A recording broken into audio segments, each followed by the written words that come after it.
Ane American Nanga California Bine Ali County Sangabri City Dr. Mama Domi you to me Machu Tema Mitazumia Damaseku Damayuno Yi Duema Shimen Siaroye Nga ye Dia Sakan Madribitan Wipadana Dia Sakan Buema Tamadana Dia Lubelu Magaro Tripsana Tutan Diaro Padiaro Le Tadibana Tutan Diaro Yia Yazwabia Abain Dombain Que Biro Hota Batama Bainga Yazwabia Judia Riku Bigge Dudia Bain Jaro Atobo Ato Niri Hobige Now so mind Jaro Did the Libran de Yarigo, you did the Ato Boamia me suyin, Nabian Yonjare, Dai Boamia Ato me suyin. Very Ato de Bogua Alone Jain, Kona Nipe Alone Jain, Benanidele.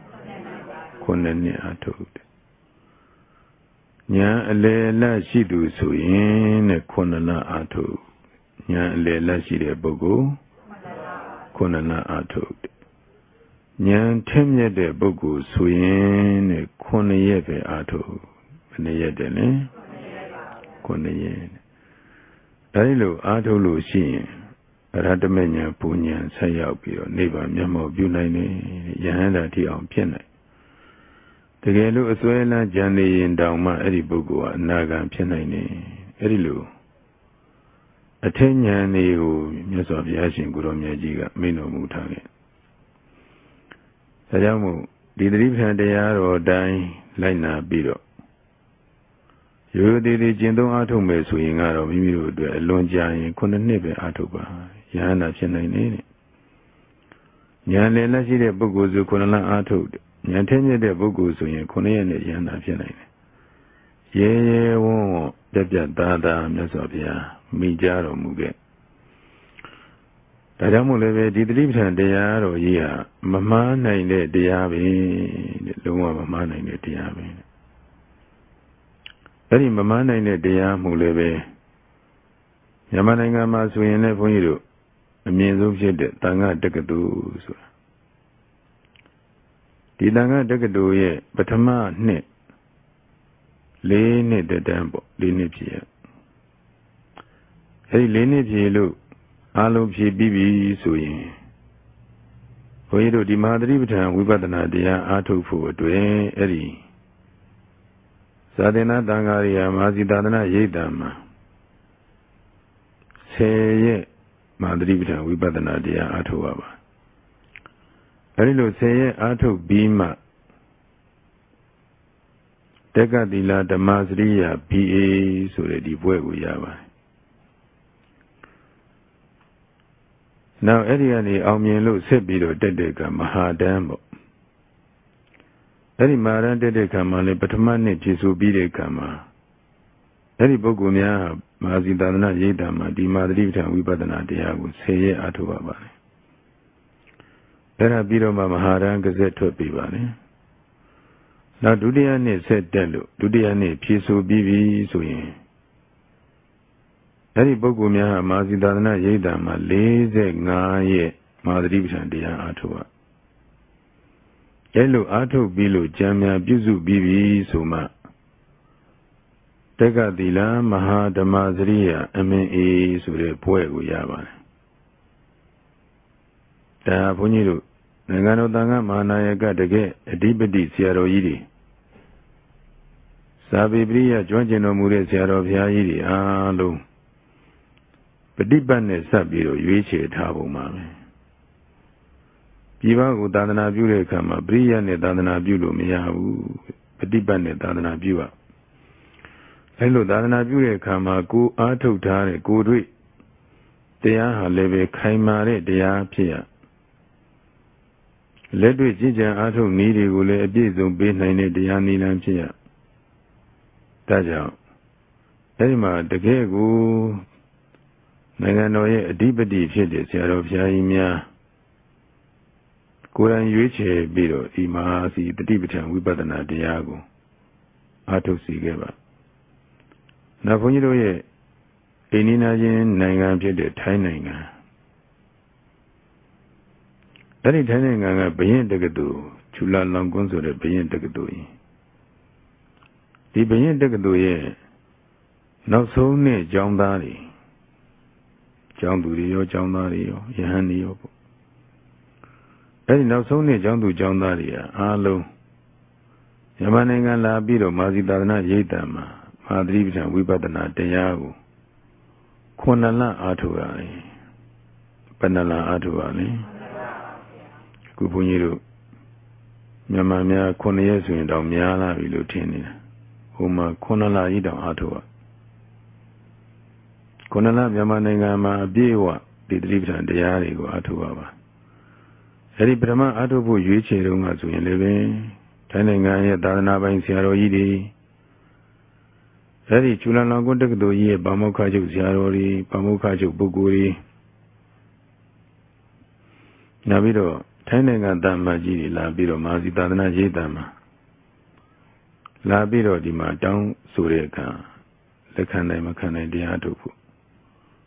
Yamananga Diarigo, Along through Lila Tare Jao. Hello, Abia, what is it be met?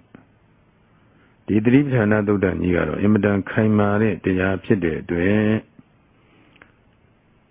Through John to John Dari, along with the drips and the Yago, Atu Silure, John, Daja. The Mazidana Yidago, Yuchi, Biro. Poya Mapide, John, Eddie Nigga, Patama, Udu Nigga, Sunny, Conversation, John to John Dari, La Atoba. Harima Konana Dine, Atoba. Hello, through Nanga Poguri Shiro, through Malawi, Suaya Pachiga, Koja Miabu Yama. Today I need Jaro, Neneta Ounce Biro. Tainangang wood, Yakamtana Ziani, was on Tangaromia Pin, Maziani Pimbiro.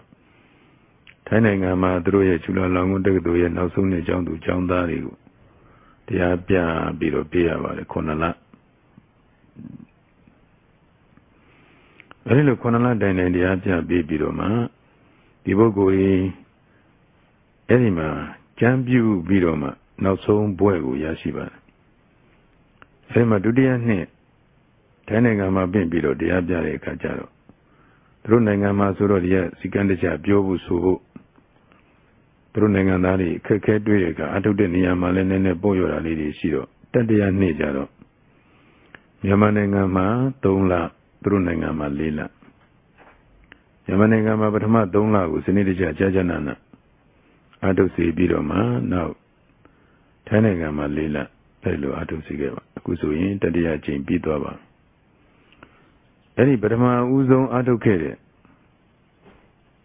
Chulana Gondagoya, now so ne John Yanoria.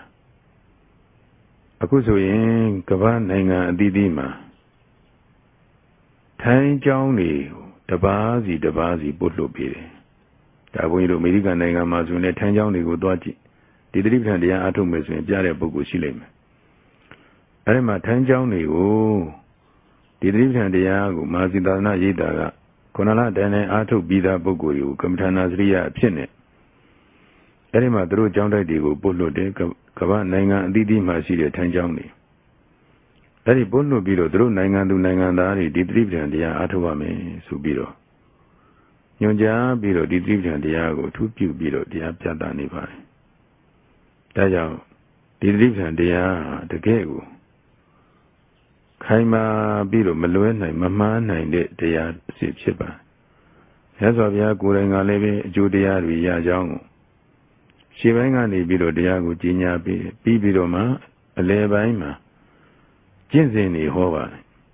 Any Jinsini Abanesu. Ida Beku, Kaya Nubadi, we had the Adabi Tambazano, the Dima, Winia, Logi, Biza, Dominata. Wirana Nubadi, we had the Adabi Tambazano, the Dima, Winia, Logi, Biza, Dominata. Siddhi Siddha Nupati Viharati Atapi Tampasano Tatima Vinaya Loki Pisa Domanata Dhammetu Dhammanupati Viharati Atapi Tampasano Tatima Vinaya Loki Pisa Domanata Eri Jinsin Piede di Madriptan Jinsin Sa Piro Mesopia Hopiba Shumayame Ayunga di Limube Suragu Mesopia Kaya Nupatana Urana Nupatana Siddha Nupatana Dhamma Nupatana Di Shumayame Ayung Limu Patama Uzo Hopi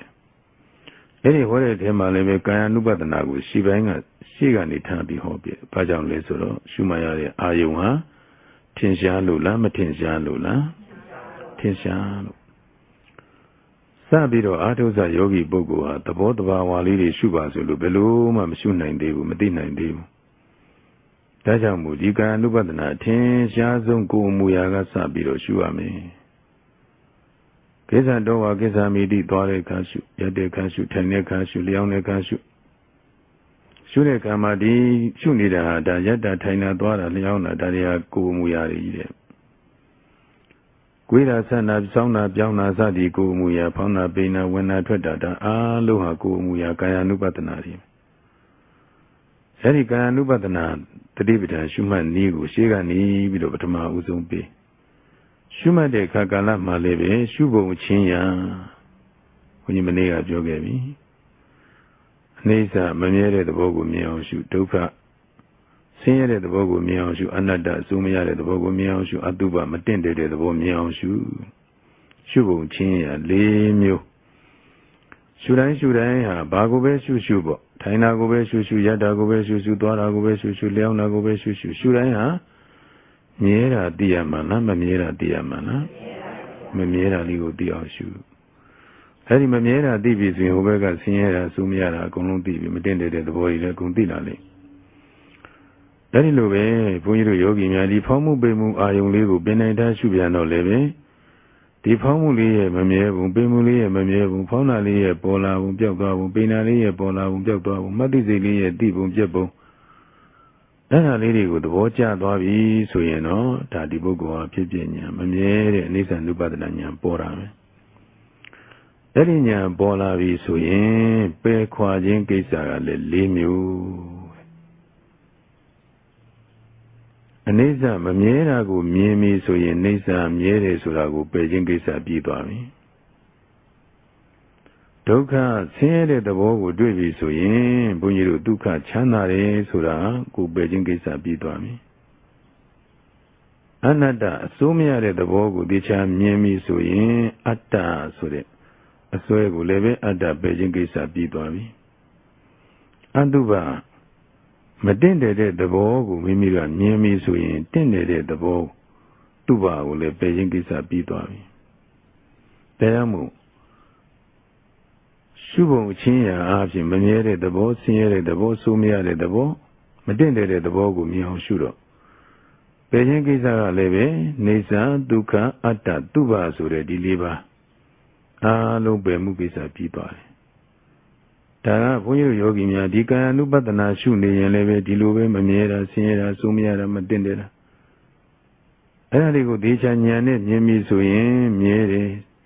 Chanare, Kaunzare. Kulu dan Pede, Tendere Surari, Alo Pukisa Pidora. Era Dika Nubatana, Kumuyali, Shuinga Nipa, Gobe Shushu Chodwaraga. Polamia Ayungu Shura di Dime, and Ayungi Shula Lepsi be adorable. Now Ayungi Shula Lepsi be adorable. Yada Ayungi Shula Lepsi be adorable, a duty. Segu Janzimuma Saviro, Shuraya, Aloha. Shuzia Ayo Shuzek Leo, Bobby Bell Chibi, Ditavo, Jide, Yenevis, Yeranis and Tantoka.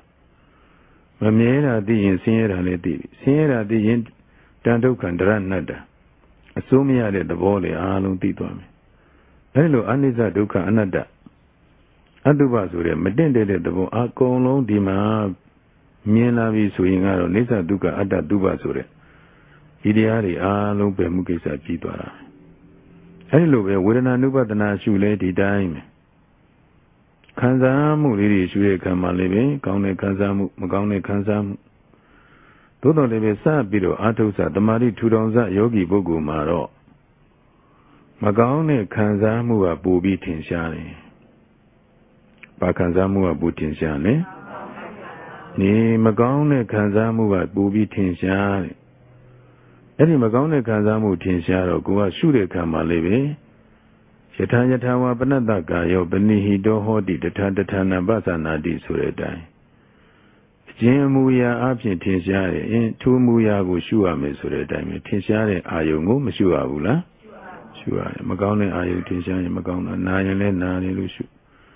ညောင်းရင်လည်းညောင်းတယ်လို့ရှုဆင်းရဲရင်လည်းဆင်းရဲတယ်ရှုပူရင်လည်းပူတယ်ရှုမိမိမှာခံခက်နေရင်လည်းခံခက်တယ်ရှုမိမိခံစားနေတဲ့အတိုင်းရှုသွားရုံအဲ့လိုလေးတွေရှုနေရဖောင်းမှုပင်မှုလေးကိုပြင်နိုင်ထားပြီးတော့အဲ့ဒီပေါ်လာတဲ့ထင်ရှားတဲ့အာယုံလေးကိုဒီလိုရှုနေရှုစိတ်ကရှုမှတ်ရမယ်အာယုံပေါ်မှာဆွဲဆွဲမြဲမြဲရှုစိတ်လေးကပ်ပြီးတော့တည်နေပြီဆိုရင်တော့ရှုစိတ်လေးကပ်ပြီးတော့တည်နေပြီဆိုရင်တော့ဒီဝေဒနာရဲ့တကယ်တဘာဝအမှန်လေးအတိုင်းသိလာလိမ့်မယ်မြတ်စွာဘုရားကတမဟိတောယထာဘူတံပဇာနာတိတမဟိတောစိတ်တည်ကြည်မှုတမာရိဖြစ်နေပြီဆိုရင်ယထာဘူတံပဇာနာတိအမှန်တိုင်းသိတဲ့ဉာဏ်ပေါ်လိမ့်မယ်ရှုကြည့်ပါတချို့ကခေါင်းကိုက်ရင်ခေါင်းကိုက်တယ်လို့ရှုရင်ခေါင်းဆိုတဲ့ပညာကြီးပေါ်နေမှာပေါ့ခါနာရင်ခါနာတယ်လို့ရှုနေရင်အဲ့ဒီခါဆိုတဲ့ပညာကြီးပေါ်နေမှာပေါ့တင်မပူနေရင်ပူတယ်လို့ရှုနေရင်အဲ့ဒီတင်မဆိုတဲ့ပညာကြီးပေါ်နေမှာပေါ့ပညာကြီးရှုနေလို့တရားမဟုတ်ဘူးစသည်ဖြင့်ဝေဖန်ပြီးတော့ပြောဆိုကြတာတွေအများကြီးပါပဲကျေးဇူးတော်ရှင်မာသီဆရာတော်ဘုရားကြီးဒီသတိပဋ္ဌာန်သုတ်တံဒေသနာတော်ကြီးဟောနေတဲ့အချိန်တုန်းကမျိုးစုံတိုက်ခိုက်ဝေဖန်ပြီးတော့ဟောပြောတာတွေရောစာပေရေးသားပြီးတိုက်ခိုက်တာတွေရောအမျိုးစုံခံရပါသို့တော်လည်းပဲကျေးဇူးတော်ရှင်မာသီဆရာတော်ဘုရားကြီးဟာဒါမိမိရဲ့အတ္တနောမတိနဲ့ဟောတဲ့တရားမဟုတ်ဘူးတဲ့မြတ်စွာဘုရားကိုယ်တိုင်တက်ရိုက်ပါဠိတော်ကြီးမှာဟောထားတာထိုင်တယ်မှရတယ်မှသွားတယ်မှအိတ်တယ်မှစားတယ်မှမြင်တယ်မှဒါမြတ်စွာဘုရားကိုယ်တိုင်ဟောကြားတာအဲ့လိုတက်ရိုက်ဟောကြားထားတာဖြစ်တဲ့အတွက်သူတို့မိမိကိုတိုက်ခိုက်တယ်ဆိုတာမြတ်စွာဘုရားတိုက်ခိုက်နေတာနဲ့အတူတူပဲဆိုပြီးတော့မာသီဆရာတော်ဘုရားကြီးကဘာမှမတုတ်ပြန်ဘူးမိမိသွားတဲ့လမ်းကြောင်းပေါ်မှာပဲတည့်တယ်လျှောက်မိမိကိုယ်တိုင်ကိုကြသဘောကျအောင်ကျင့်ကြံပွားများအားထုတ်ထားတယ်ကိုယ်တိုင်ပေါက်မြောက်အောင်ကျင့်ကြံပွားများအားထုတ်ထားတဲ့အတွက်မိမိအားထုတ်ထားတဲ့တရားပေါ်မှာလေယုံကြည်မှုဟာအင်မတန်ကိုခိုင်မြဲတဲ့အတွက်လုံးဝဘေးကပုဂ္ဂိုလ်ရဲ့အတိုက်ခိုက်ကြောင့်ဘာမှပြုပြင်မသွားဘူးဆရာတော်ဘုရားကြီးဒီတိုင်းနဲ့ပဲဆက်ပြီးရှုမှတ်စီတယ်အဲတော့ကြိုက်ရင်လည်းကြိုက်တယ်လို့ရှုပူရင်လည်းပူတယ်လို့ရှုနာရင်လည်းနာတယ်လို့ရှုအဲလိုရှုတဲ့ခိုင်းတဲ့အခါမှာစောစောကပြောတဲ့အတိုင်းဝေဒနာကိုအဲလိုရှုနေတော့ပညာကြီးထင်နေတာပေါ့ဘယ်မှာတရားတွေ့မလဲဆိုတာရှုကြည့်ပါသေးသေးချာချာတွေ့ပါလိမ့်မယ်သေးသေးချာချာယောဂီပုဂ္ဂိုလ်တွေ့ပါလိမ့်မယ်ဥပမာအဖြစ်ခေါင်းကိုက်တာကိုယောဂီပုဂ္ဂိုလ်တစ်ခါလေးခံစားရမှာအဲ့ဒီခံစားရတဲ့အခါမှာအဲ့ဒီကိုက်တဲ့နေရာလေးပေါ်မှာရှုစိတ်လေးရောက်အောင်ရှုကြည့်ပါလက်ထင်ကညာဘက်ကကပ်ရင်ညာဘက်ဘယ်ဘက်ကပတ်ရင်ဘယ်ဘက်အဲ့ဒီပုံမှာစိုက်ပြီးစိုက်ပြီးတော့ရှုကြည့်ပါဓက္ကဝေဒနာအနုပတ္တနာဆိုတဲ့အတိုင်းဝေဒနာခံစားနေရတာလေးကိုအနုအကျဉ်းချင်းပမှန်ပတ္တနာရှုဆိုတဲ့အတိုင်းခံစားနေရတာလေးကိုဓက္ကရှုပါကြိုက်တာလေးကိုကြိုက်တယ်အဲ့ဒီထိုးပြီးကြိုက်နေတဲ့အပေါ်မှာရှုစိတ်လေးစိုက်ကြသွားအောင်ရှုနောက်တစ်ချက်ပေါ်လာရင်ကြိုက်တယ်ရှုလိုက်နောက်တစ်ချက်ကြိုက်တာပေါ်လာရင်ကြိုက်တယ်ရှုလိုက်နောက်တစ်ချက်ပေါ်လာရင်ကြိုက်တယ်ရှုလိုက်အဲဒီမှာဓမ္မပိဓမ္မအဲ့ဒီပုံမှာခါရမစိတ်လေးကပ်ပြီးဒီနေအောင်ကြိုးစားရှုနေအဲ့လိုကြိုးစားရှုလို့ရှုစိတ်ကလေးက10မိနစ်15မိနစ်မိနစ်20မိနစ်30စသည်အဲ့ဒီကြိုက်နေတဲ့ခံစားမှုလေးပုံမှာရှုစိတ်လေးကပ်ပြီးတော့တည်သွားပြီဆိုရင်သို့သောကခေါင်းကြိုက်တယ်လို့ထင်နေတာဒီခေါင်းကြီးကြိုက်နေတယ်လို့ထင်တာခေါင်းဆိုတဲ့ပညာတရံပျောက်ပြီးတော့ယောဂီရဲ့ဉာဏ်ထဲမှာဟိုဟာကြိုက်နေတာလေးရဲ့ခံစားပြီးသိတာလေးရဲ့ဒီနှမျိုးပဲတွေ့တော့ကြိုက်တာလေးကယုတ်ကြိုက်တာလေးကပါလေခံစားနေတာလေးက တိသွားတာလေးကနာအဲ့ဒီမှာအဲ့ဒီအတိုင်းယုံနဲ့နာပဲပေါ်လွင်လာတယ်ဓာတုဟာသူဒါလိုတိလာတယ်ဆိုတာအမှန်သိတာလားအမှားသိတာလားအမှန်သိတာပညာတရံခေါင်းဆိုတဲ့ဥကောင်းတရံပြောက်ပြီးတော့ကိုက်မှုသဘောတသက်ကလေးပဲသိတော့တယ်ကိုယ်ကကြိုက်တာလေးနဲ့ဒီကခံစားသိတာလေးနဲ့ဟိုကကြိုက်တာလေးနဲ့ခံစားသိတာလေးနဲ့ကြိုက်နေတာလေးကတခြားဒီကရှုပြီးသိနေတာလေးကတခြားကြိုက်နေတာလေးကတခြားခံစားပြီးသိနေတာလေးကတခြားနှစ်ခုကွဲနေတယ်ကြိုက်နေတာလေးကယုတ်ခံစားသိနေတာလေးကနာကြိုက်နေတာလေးကယုတ်ခံစားသိနေတာလေးကနာနှစ်ခုကွဲသိနေတယ်အဲ့ဒါကိုဆက်ပြီးရှုနေရှုစိတ်အားတွေကောင်းလို့ဉာဏ်နဲ့ဒီတဲ့ပို့ပြီးတော့ဉာဏ်အားတွေမြင့်တက်လာတဲ့အခါကျတော့ဟောကြိုက်မှုလေးကလည်းပဲကြိုက်တာလေးပေါ်လာလိုက်ပြတ်သွားလိုက်နောက်ထပ်ကြိုက်မှုအတ္တကလေးဖြစ်ပေါ်လာလိုက်ရှုစိတ်လေးကရှုလိုက်ပြတ်သွားလိုက်နောက်ထပ်ကြိုက်မှုအတ္တကလေးပေါ်လာလိုက်ရှုစိတ်ကလေးကရှုလိုက်ပြတ်သွားလိုက်မြဲတာတွေ့တာလားမမြဲတာတွေ့တာလားရှုရင်းနဲ့ဖြစ်ပြဉာဏ်မပေါ်ဘူးလားဝေဒနာကိုရှုနေရင်နဲ့ဝေဒနာလေးရဲ့ဖြစ်ပြနေတဲ့သဘောကိုဉာဏ်နဲ့ရှင်းရှင်းလင်းလင်းကိုသိနေတာတခါလေဟိုကပေါ်လာလေးရောဒီကမှတ်စိတ်ကလေးရောအတွဲလိုက်နောက်ကျတစုံဖြစ်လိုက်ပြက်လိုက်ဒီသဘောကြီးတဲ့ယောဂီပုဂ္ဂိုလ်တွေ့နေအဲ့ဒီဖြစ်ပြမှုဆိုတဲ့အနိစ္စ ानु ပဒနာဉာဏ်ပေါ်ပြီးဆိုမှတော့ယရနိစ္စတန်ဒုက္ခတရဏတ္တဆိုတဲ့ဆင်းရဲတဲ့ဒုက္ခအဆိုးများတဲ့အနတ္တတရားတွေအနတ္တ ानु ပဒနာဉာဏ်นี่မပေါ်နိုင်ဘူးလားဗျာဒီဝေဒနာတွေကိုကိုလာစေခြင်းလားမလာစေခြင်းဘူးလားဒါပေမဲ့ခန္ဓာရှိနေတဲ့အတွက်ဒီဝေဒနာတွေမလာဘူးလားလာနေတာပဲဒါကြောင့်မို့သေးချာယောဂီပုဂ္ဂိုလ်စူးစိုက်ရှုပါရှုရင်ဒီဝေဒနာလေးရဲ့ဖြစ်ပြဉာဏ်นี่ရှင်းရှင်းလင်းလင်းပေါ်လာလိမ့်မယ်နောက်ပြီးတော့တကယ်သဘောတဘာဝပညာတရံပြောက်ပြီးတော့ပရမသဘောစစ်ကလေးကိုပဲသိနေလိမ့်မယ်တကယ်ကိုဉာဏ်နဲ့ကိုယ်တိုင်သိလာပြီဆိုရင်အမှန်သိမှတော့အမှားဒိဋ္ဌိတွေမစင်ဘူးလားဗျာအားလုံးစင်သွားတယ်အဲဒီလိုဆက်လက်ရှုမှတ်သွားရင်မမြဲတာသိတဲ့အတွက်ကြောင့်မို့ဟောမြဲတဲ့နိစ္စဆိုတာပယ်ပြီးဖြစ်သွားတယ်ဆင်းရဲတာကိုသိတဲ့အတွက်ကြောင့်မို့ဒုက္ခဆိုတာဘုန်းကြီးတို့ဒုက္ခဆိုတာပယ်ပြီးဖြစ်သွားတယ်အဆိုးမရတဲ့သဘောကိုကိုယ်တိုင်သိလိုက်တာနဲ့တပြိုင်နက်တည်းအတ္တဆိုတဲ့အဆိုးအမှုကိုပယ်ခြင်းကိစ္စပြီးသွားတယ်မတင့်တဲ့သဘောခန္ဓာကိုရှုရင်းနဲ့မတင့်တဲ့သဘောကိုမြင်သွားရင်တင့်တဲ့သူပဆိုတာပယ်ခြင်းကိစ္စပြီးသွားတယ်ဒါကြောင့်မို့ဝေဒနာလေးတွေရှုမှတ်ရင်းနဲ့လည်းပဲဒီလိုယောဂီပုဂ္ဂိုလ်ဟာရှုမှတ်ပုံချင်းရာအားဖြင့်လေးမျိုးရှုရင်ရှုခြင်းအားဖြင့်ပယ်ခြင်းကိစ္စလည်းပဲမပြီးနိုင်ဘူးလားဗျာပြီးသွားနိုင်တယ်အဲဒီလိုဆက်ပြီးရှုသွားလို့နတ္တ ानु ပဒနာဉာဏ်นี่အားပြည့်ပြီဆိုရင်တော့မဉ္ဇဉ်ပူဉ္ဇဉ်ဖြင့်နိဗ္ဗာန်မျက်မှောက်မပြုနိုင်ဘူးလားပြုနိုင်တယ်ဒါဝေဒနာ ानु ပဒနာနောက်နံပါတ်3ကစိတ်တ ानु ပဒနာဘာ ानु ပဒနာလဲစိတ်တ ानु ပဒနာဆိုတာကတော့စိတ်ကလေးဖြစ်တိုင်းရှုတာလေကျေးဇူးတော်ရှင်မာလီဆရာတော်ဘုရားကြီးကစိတ်အမူအရာဖြစ်တိုင်းမှမှန်စွာသိရမည်ကဲဒါလေးကိုဆိုကြည့်မယ်စိတ်အမူအရာဖြစ်တိုင်းမှမှန်စွာသိရမည်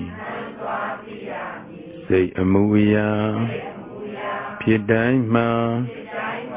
မှန်စွာသိရမည်ဆိုလိုက်ပါ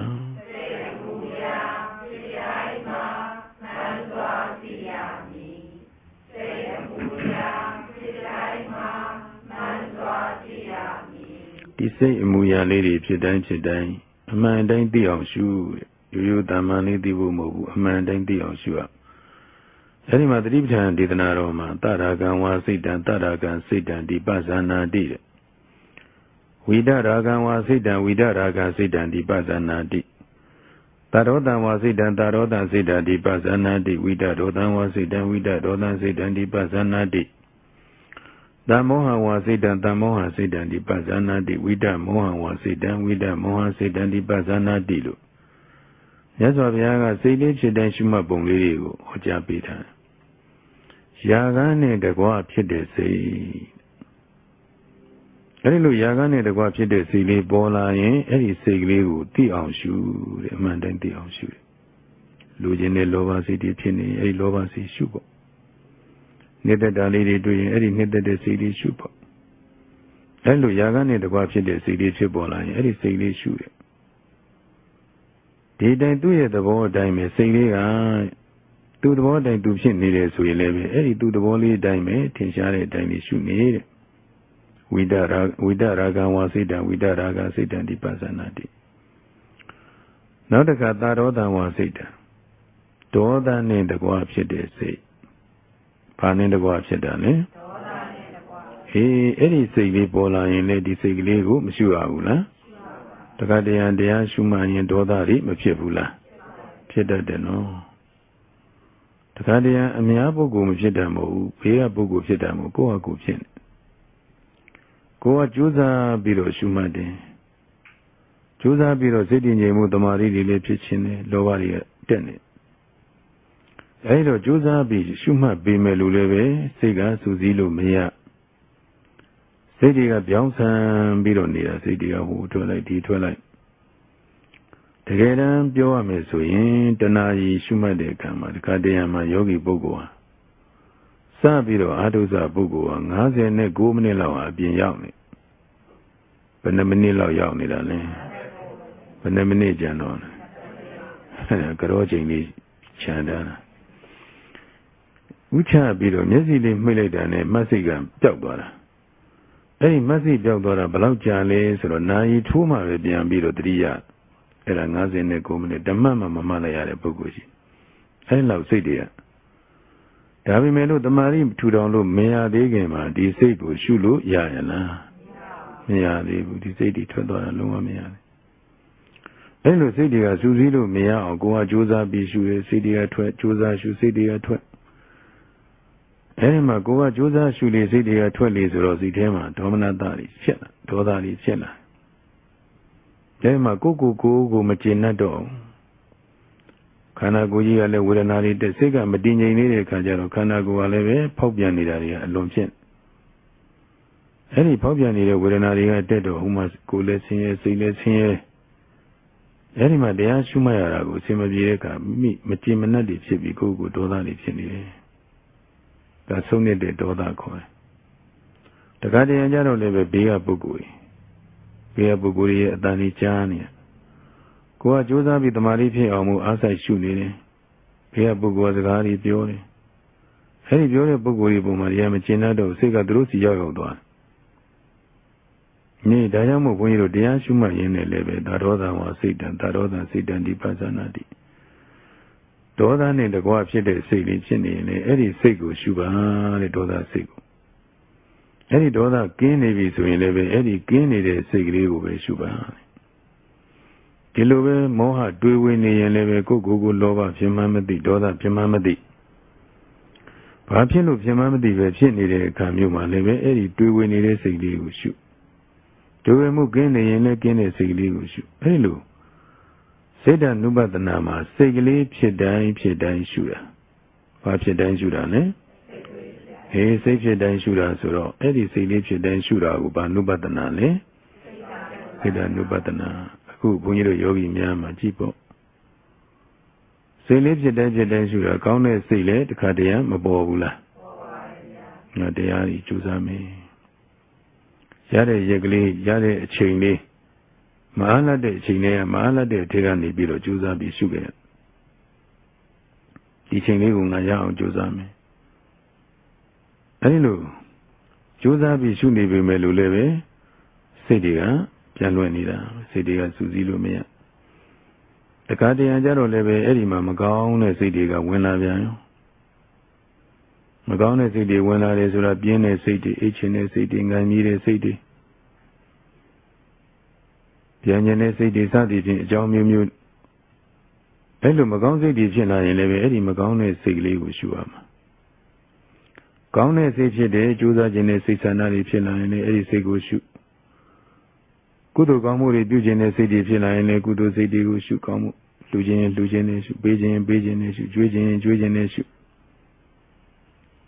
အဲ့လိုကောင်းတဲ့စိတ်လေးဖြစ်တာမကောင်းတဲ့စိတ်လေးဖြစ်တာအဲ့လိုဖြစ်တဲ့စိတ်ကလေးကိုရှုနေတဲ့အခါကျတော့ဒီစိတ်ကလေးရဲ့ဒီမှာဖြစ်ပေါ်လာလိုက်အခုကောင်းတဲ့စိတ်လေးပေါ်လိုက်ဒုနိကြမရှိတော့မကောင်းတဲ့စိတ်လေးပေါ်လိုက်စိတ်တွေရဲ့အပြောင်းလဲဟာနှေးသလားမြန်သလားမြန်အမှန်တန်မြန်နေ ဒီစိတ်ပြောင်းသွားတာလေးကိုအဲ့ဒါဘလို့မှတောင်းမခံနိုင်ဘူးဘုန်းကြီးတို့တကူရမှာဣတိရရတယ်ရှင်မမောဂလမထေရမြတ်ကြီးတောင်မှတကားတယောက်ရဲ့တရားစိတ်ပေါ့သူ့ရဲ့တရားစိတ်နဲ့ပတ်သက်ပြီးတော့အဲ့ဒီမှာရှင်မမောဂလကဟိုးဘုန်းကြီးတို့အခြားပုဂ္ဂိုလ်တဦးတယောက်မကြမ်းပါတဲ့ပုဂ္ဂိုလ်တယောက်ကဆုံးကတ်ခြင်းနေဆိုတော့ရက်ကတိုက်အဲ့ဒီပုဂ္ဂိုလ်ကအရင်ရဲယူထားတယ်ဟိုပုဂ္ဂိုလ်ကနောက်ကျဒါပေမဲ့မကြမ်းပါတဲ့အတွက်ကြောင့်ဘုရားမှုရှိတဲ့သံဃာတော်တွေကလည်းမကြမ်းပါတဲ့ပုဂ္ဂိုလ်ကိုသူချီးမြှောက်ပေးခြင်းပါအဲ့လိုချီးမြှောက်ပေးခြင်းတဲ့အခါကလည်းကြတော့အဲ့ဒီပထမလျှောက်တဲ့တကားကိုရှင်မမောဂလမထေရမြတ်ကြီးကတကားရက်ကလေးပြောင်းပေးနိုင်ရင်ပေါ့ဟိုပုဂ္ဂိုလ်ကမကြမ်းမာဖြစ်နေတဲ့ကိလနာဖြစ်နေလို့အဲ့ဒီမှာတပည့်တော်ရဲ့အသက်တပည့်တော်ရဲ့စီစိတ်တပည့်တော်ရဲ့တရားစိတ်အရှင်ဘုရားအာမခံနိုင်လားလို့မေးတာအဲ့လိုရှင်ဘုရားအာမခံနိုင်လားဆိုတော့ရှင်မမောဂလမထေရမြတ်ကြီးကတကူရာဣတိရရတဲ့ပုဂ္ဂိုလ်ဆိုတော့သူ့ရဲ့အသက်ကိုကြည့်တော့လေသူ့အသက်ကမသေးနိုင်ဘူးဆိုတာသိတယ်နောက်ပြီးတော့သူ့ရဲ့စီစိတ်ဒါလေးလည်းမပြည့်စည်နိုင်ဘူးဆိုတာသိတယ်ဒါပေမဲ့သူ့ရဲ့တရားစိတ်ဒီစိတ်ကြတော့မသိနိုင်တော့ဘုန်းကြီးတို့လောကကြီးမှာလူတွေဟာတခါတည်းမှာအခြားပုဂ္ဂိုလ်တွေလူကြတန်းကြတာလေးကိုမြင်လိုက်ကြားလိုက်ရင်ကိုယ်တိုင်လူကျင်တဲ့စိတ်တန်းကျင်တဲ့စိတ်တွေမပေါ်ဘူးလားပေါ်ပါဘူးဗျာအဲဒီမှာဒီလူပွဲကြီးသွားပြီးတော့တခါစိတ်တွေပေါ်တယ်အဲ့ဒီလူပွဲရည်သေးမိုးဆက်ချပြီးအမြတ်တမ်းဝေတာရုခေါ်ပြီးတော့အဲ့ဒီကနေရည်သေးချပွဲကဆင်းလာလို့အောက်လေကားလေးလေရောက်ရောမရှိတော့ဘူးတရားစိတ်ကကြောက်သွားပြီမြန်လိုက်တာ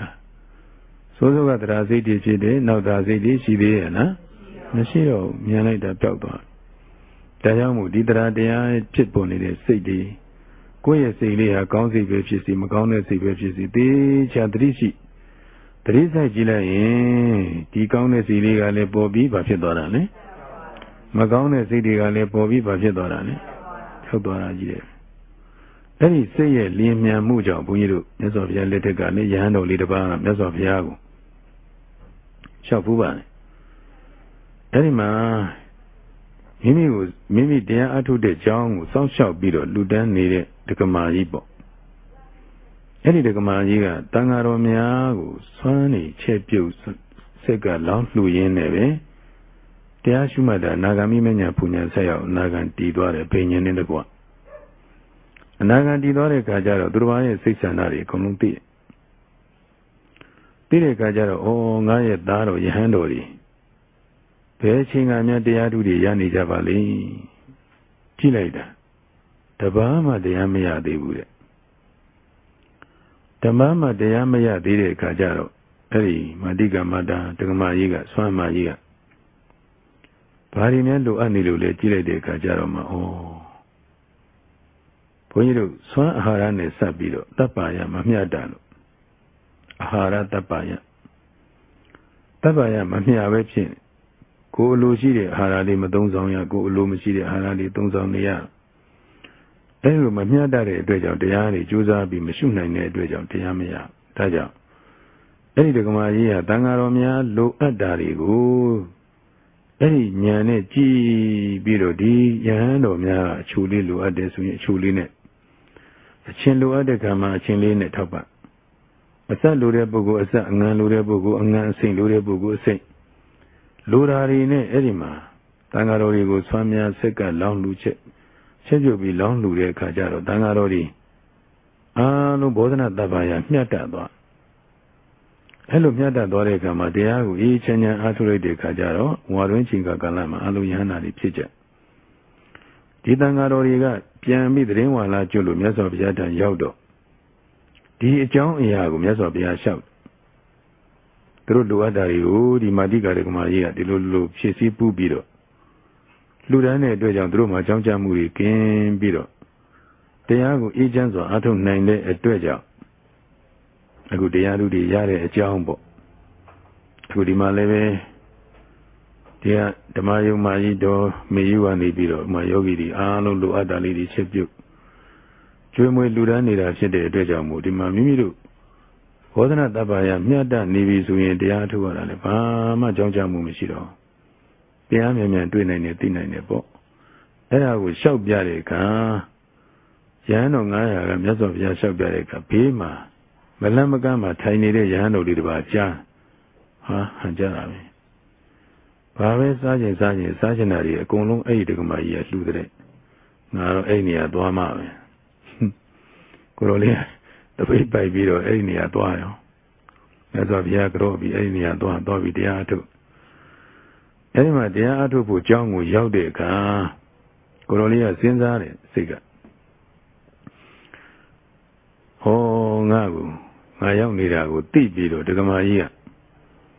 John Tan Shin people, Ludiano, Lula, and Kama, Luciga, Nolida.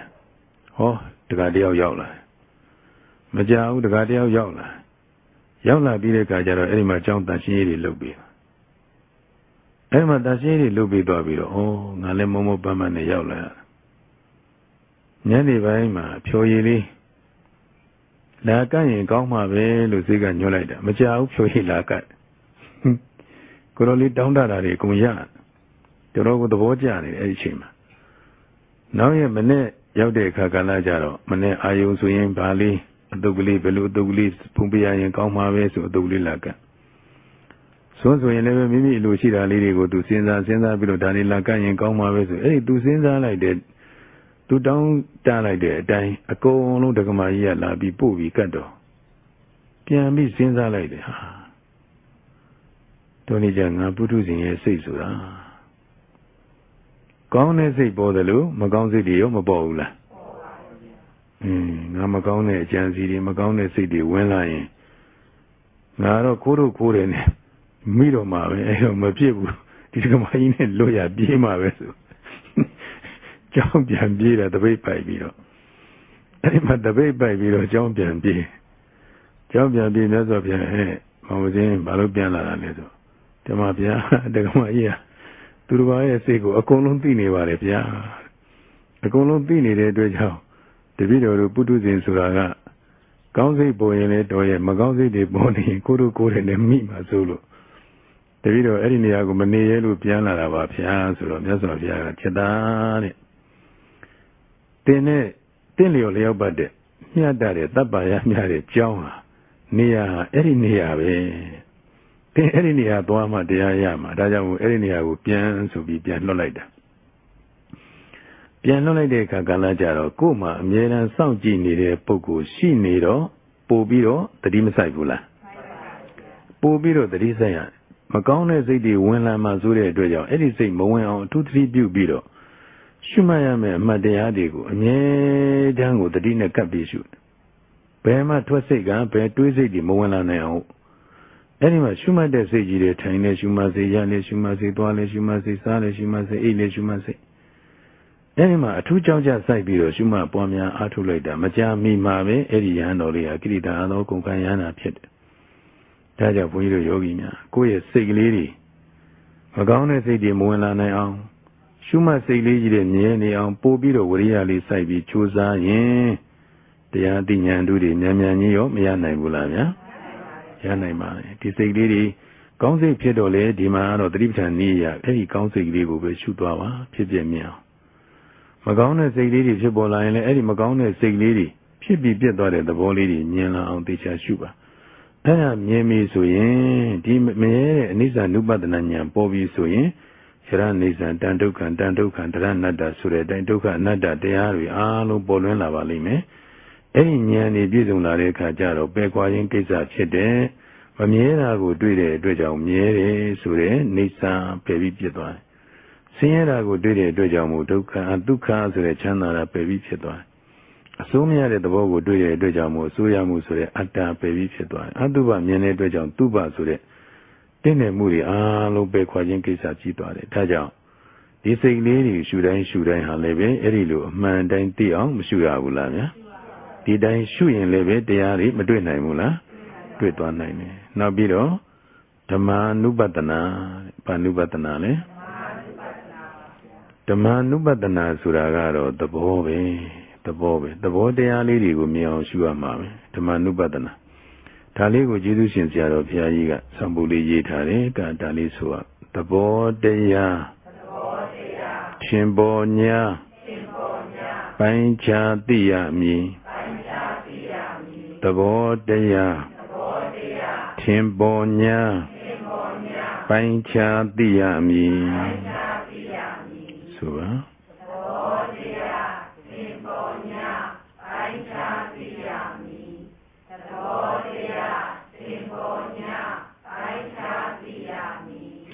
သဘောတရားလေးတွေကိုမိမိတို့ပိုင်းခြားခြားသိအောင်ရှုသွားရမယ်။ခုဘုန်းကြီးတို့ယောဂီများဒီမှာထိုင်ပြီးတော့ကာယ ानु ပဒနာနည်းနဲ့ကိုယ်မူရာလေးရှုနေတယ်။ရှုနေရင်ကခံစားမှုဝေဒနာလေးတွေမပေါ်ဘူးလား။ပေါ်တော့လည်းဝေဒနာမရှိဘူးလား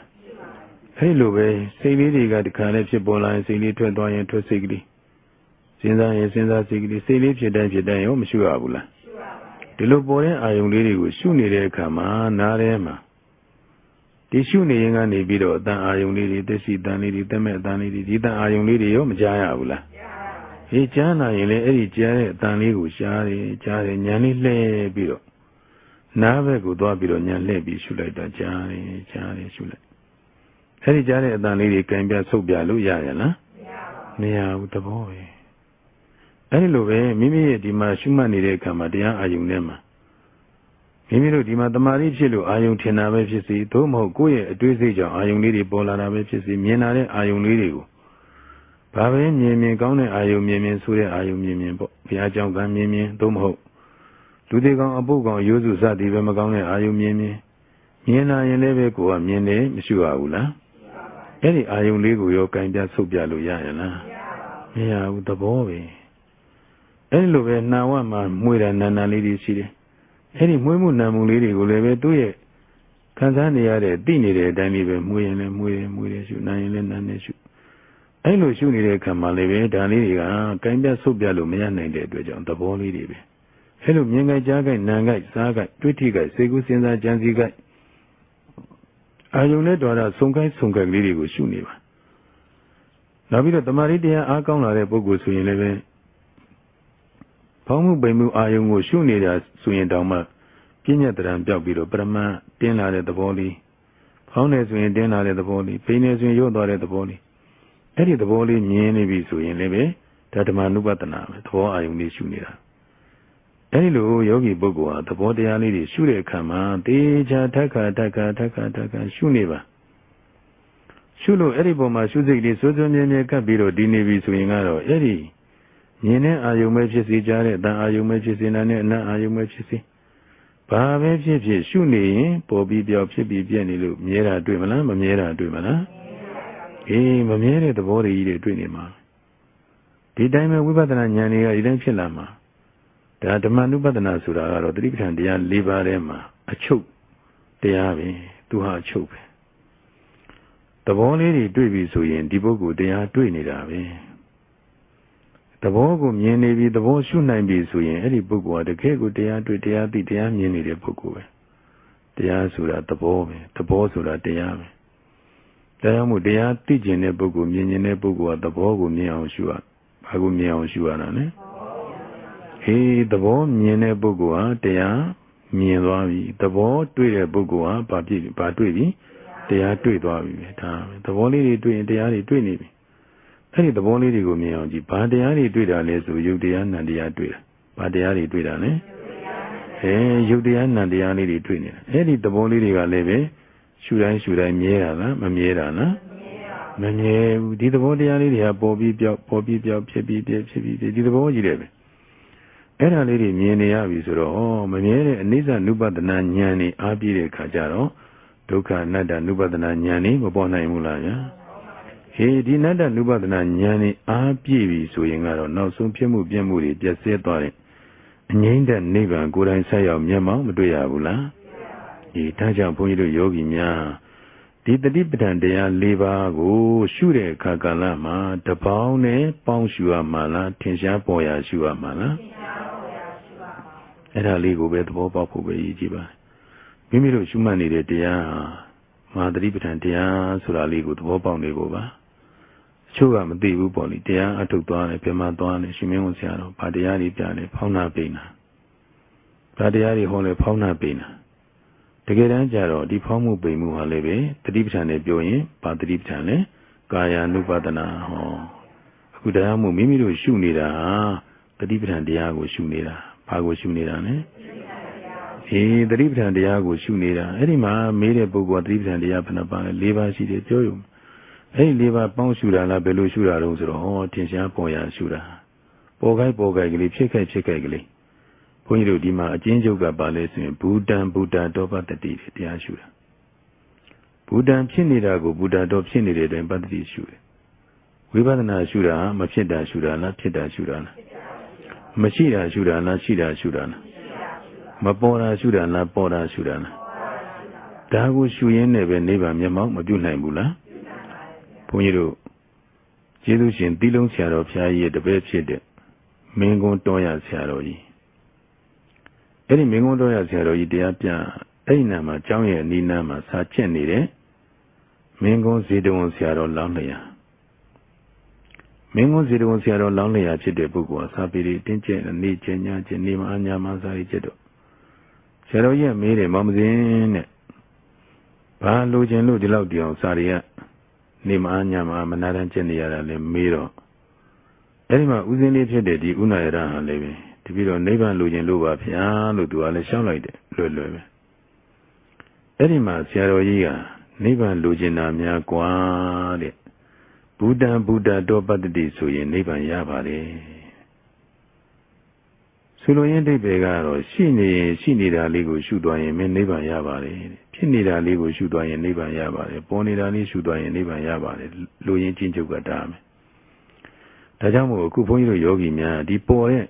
တတိပဋ္ဌာန်၄ပါးမှာဘယ်တတိပဋ္ဌာန်တရားသင်ရှားတယ်ဘယ်တတိပဋ္ဌာန်အာယုံကပေါ်တယ်အဲ့ပေါ်လာတဲ့တတိပဋ္ဌာန်အာယုန်တိုင်းကိုမလွတ်အောင်တတိဥစည်းတဲ့စိတ်နဲ့ရှုမှတ်သွားရင်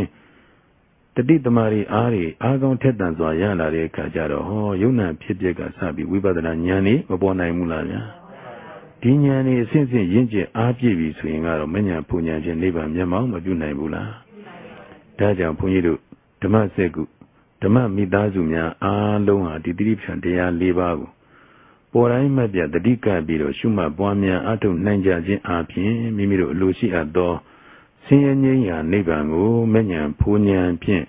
လျင်မြန်စွာဆက်ရောက်၍မျက်မှောက်ပြုနိုင်ကြပါစေကုန်သတည်း